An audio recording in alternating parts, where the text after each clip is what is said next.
नमो तस्स भगवतो अरहतो सम्मा सम्बुद्धस्स। बुद्ध और उनका धम्म बाबा साहेब डॉक्टर अम्बेडकर द्वारा रचित कालजयी पुस्तकों के इस रचना संसार में आपका स्वागत है।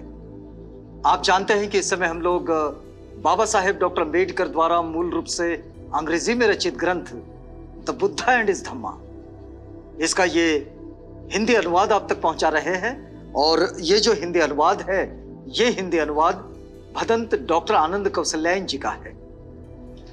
आइए इस कड़ी में प्रवेश करते हैं। आपको याद दिला देते हैं कि ये बुद्ध और उनका धम्म के तृतीय कांड का 5वां भाग है। 5वें भाग में ये जो अध्याय है, जिस अध्याय को बाबा साहेब चर्चा कर रहे हैं, ये विषय है कि धर्म कब सद्धर्म हो सकता है। तो सद्धर्म का कार्य क्या है? तो सद्धर्म का कार्य बताते हुए बाबा साहेब एक छोटा सा शीर्षक लिखते हैं कि जब एक मनुष्य दूसरे मनुष्य, इन दोनों के बीच की दीवारें गिरा दे जो धर्म, उसे सद्धर्म कहा जा सकता है। अब इसमें चर्चा हो रही है कि आदर्श समाज जो है, जो वर्णों में वेदों में जो वर्णित है, उस आदर्श समाज की चर्चा हो रही है। और जिसमें अश्वलायन ब्राह्मण जो है, वो ये कह रहे हैं कि ब्राह्मण का जन्म ये ब्रह्मा के मुख से हुआ है और इसलिए वो सबसे श्रेष्ठ है। तथागत बड़ा छोटा सा तर्क उनके सामने रखते हैं और तथागत कहते हैं कि भाई, ये तो सामान्य रूप से देखा जाता है कि जो ब्राह्मणिया है वो बच्चों को जन्म देती है और उन्हें बच्चों का पालन पोषण करते हुए देखा जा सकता है। और तब भी अगर ब्राह्मण ये कहता हो कि भाई उसका जन्म ब्रह्मा के मुख से हुआ है, तो फिर उसकी माता से जो जन्म होकर जो बच्चे अपनी माता के गोद में हैं और जो ब्राह्मण है, तो उनका क्या? तो ये जो स्थिति है, तो फिर तब भी ये कहना, ये वास्तविकता को छोड़कर, तो ये कुछ ठीक बात नहीं है। और इसलिए इस तरह से ये जो क्रमिक असमानता का सिद्धांत जो हमें वेदों में वर्णित चातुर्वर्ण व्यवस्था में दिखता है, तो ये दो मनुष्यों के बीच दीवारें खड़ी करता है। और इसलिए सद्धर्म की बात अगर करनी है, तो कोई धर्म तब सद्धर्म हो सकता है जब वो दो मनुष्यों के बीच की दीवारें गिरा दे और उसे एक समानता की धरातल पर लेकर चला आए। अब देखिए आगे एक और बात जो बाबा साहेब यहां पर लिखते हैं।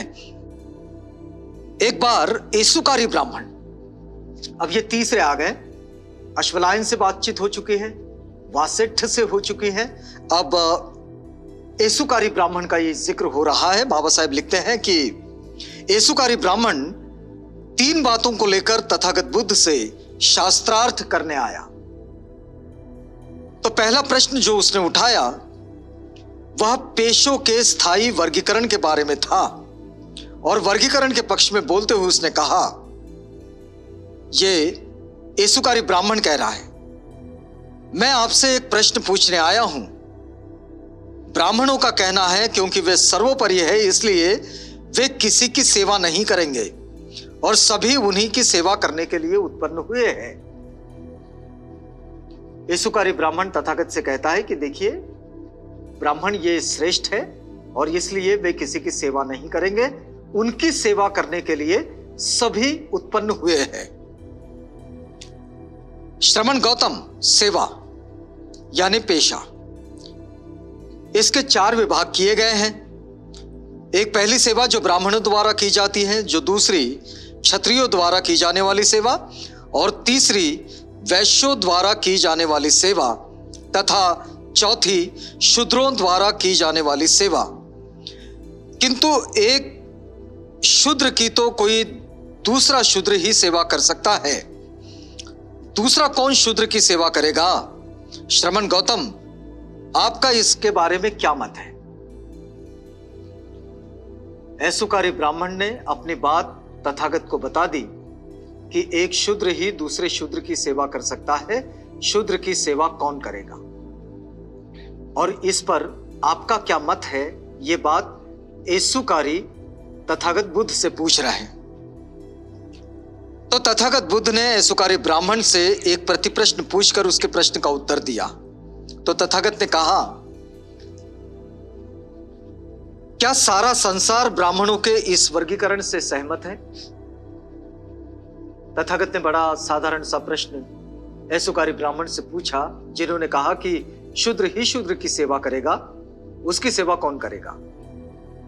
तो तथागत ने उनसे एक बड़ा साधारण सा प्रश्न पूछा कि आपका ये जो वर्गीकरण है, शूद्र ही शूद्र की सेवा करेगा, क्षत्रिय, वैश्य, शूद्र ये ब्राह्मण की सेवा करेगा, ये जो सारी स्थितियां है, क्या आपका ये जो वर्गीकरण है, ये जो डिवाइडेशन है, ये पूरी दुनिया को, पूरे संसार को मान्य है? पूरा संसार इससे सहमत है? फिर वे कहते हैं, जहां तक मेरी बात है, न मैं यही कहता हूं कि सभी सेवाएं की ही जानी चाहिए। तथागत कहते हैं, मैं ये बिल्कुल नहीं मानता कि सभी सेवाएं की ही जानी चाहिए, फिर वो चाहे किसी के भी द्वारा की जा रही हो, लेकिन वो सभी सेवाएं की ही जानी चाहिए, इस मत का मैं नहीं हूं। मैं ये कहता हूं कि सभी सेवाएं नहीं ही की जानी चाहिए। वो आगे कहते हैं, मैं न ही ये कहता हूं, मैं ये भी नहीं कहता कि सभी सेवाएं की ही नहीं जानी चाहिए।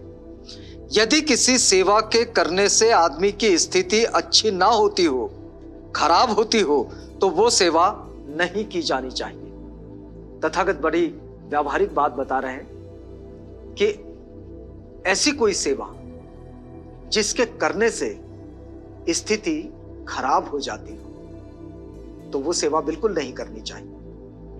और ऐसी बहुत सारी सेवाएं हैं जो शूद्र अतिशूद्रों के द्वारा उनसे ऊपर वालों के लिए की जाती है, जो नहीं करनी चाहिए, जो खराब स्थिति पैदा करती है। यदि किसी सेवा के करने से आदमी की स्थिति खराब होने की बजाय बेहतर होती है, तो फिर वो सेवा करनी चाहिए। यदि ऐसी कोई सेवा जो मानवता की सेवा है, या ऐसी कोई सेवा करने से यदि स्थिति खराब नहीं बल्कि बेहतर हो जाती है, तो फिर यह सेवा जरूर करनी चाहिए। तथागत आगे कहते हैं, इस एक कसौटी पर क्षत्रियों, ब्राह्मणों, वैश्यों, शूद्रों सभी की सेवा कसी जानी चाहिए। जैसे येसुकारी ने कहा कि भाई ब्राह्मण की सेवा, क्षत्रिय की सेवा, वैश्य की सेवा, शूद्र की सेवा, ऐसी 4 सेवाएं हैं। तथागत कहते हैं, इन सब की सेवा को इस कसौटी पर कस लेना चाहिए कि उस सेवा को करने से करने वाले को अच्छा लगता है या करने वाले को बुरा लगता है। अगर वो अच्छा लगता है तो करें, अगर बुरा लगता है तो बिल्कुल नहीं करनी चाहिए। इस कसौटी पर इस पूरी सेवा को कस लेना चाहिए। हर व्यक्ति को ऐसी सेवा करने से इनकार करना चाहिए उसकी स्थिति को खराब बनाती हो, किंतु हर व्यक्ति को ऐसी सेवा जरूर करनी चाहिए, यानी कि ऐसा पेशा जरूर करना चाहिए उसकी स्थिति को जो अच्छा बनाती हो। ये सर्विस जो उसकी स्थिति को अच्छा बनाती है वो जरूर करनी चाहिए, और जो उसकी स्थिति को बुरा बना देती है उसको बिल्कुल नहीं करनी चाहिए। जो मान और अपमान से जुड़ी हुई है उसको तो बिल्कुल नहीं करनी चाहिए। जो पवित्रता और अपवित्रता से जुड़ी है उसको तो बिल्कुल नहीं करनी चाहिए। चर्चा का दूसरा विषय जो येसुकारी ब्राह्मण ने उपस्थित किया, बाबा साहेब लिखते हैं, वो ये है कि आदमी के दर्जे का विचार करते समय उसकी वंश परंपरा का भी विचार क्यों नहीं किया जाना चाहिए। येसुकारी ने अब दूसरा प्रश्न तथागत के सामने खड़ा किया और कहा कि अगर किसी का स्तर अगर नापना है किसी भी मनुष्य का, तो उसके वंश का विचार करना चाहिए, उसकी वंश परंपरा का विचार करना चाहिए, और तब उसको जो स्तर है वो स्तर तय करना चाहिए। इस प्रश्न का तथागत ने यूं उत्तर दिया। अब देखिए तथागत का क्या उत्तर है।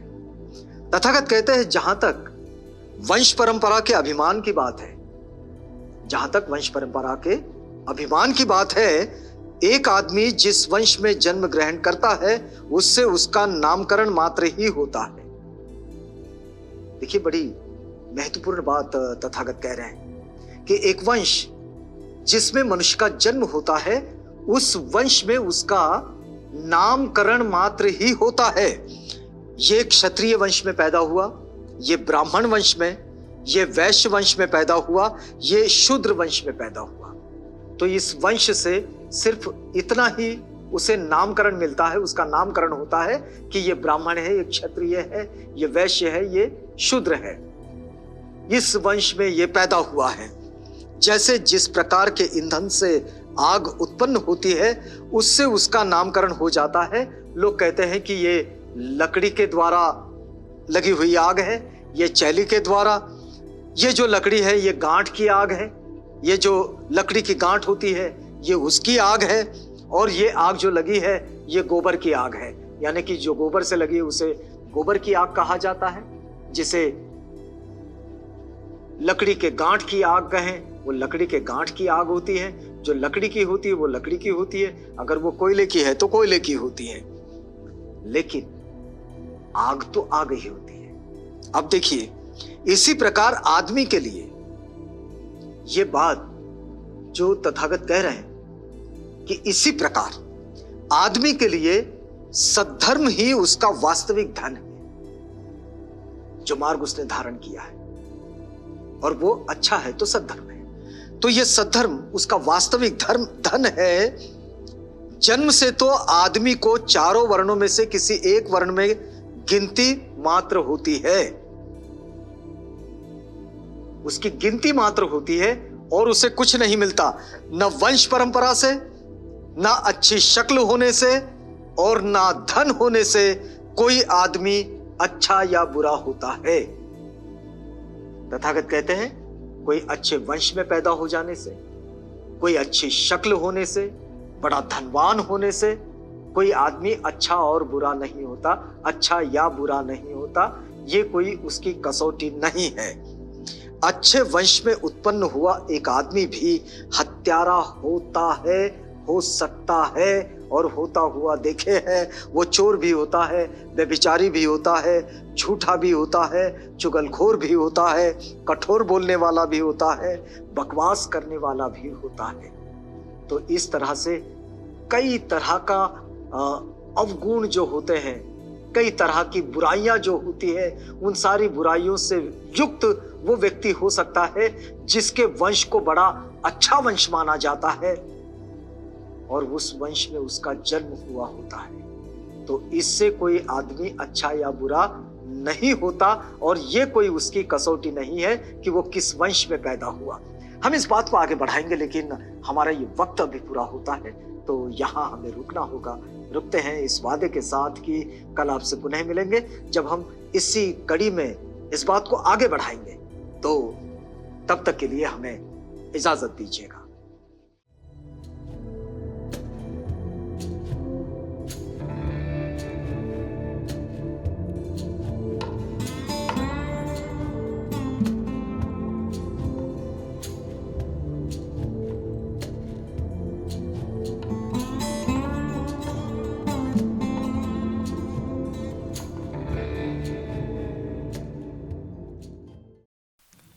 बुद्ध और उनका धम्म।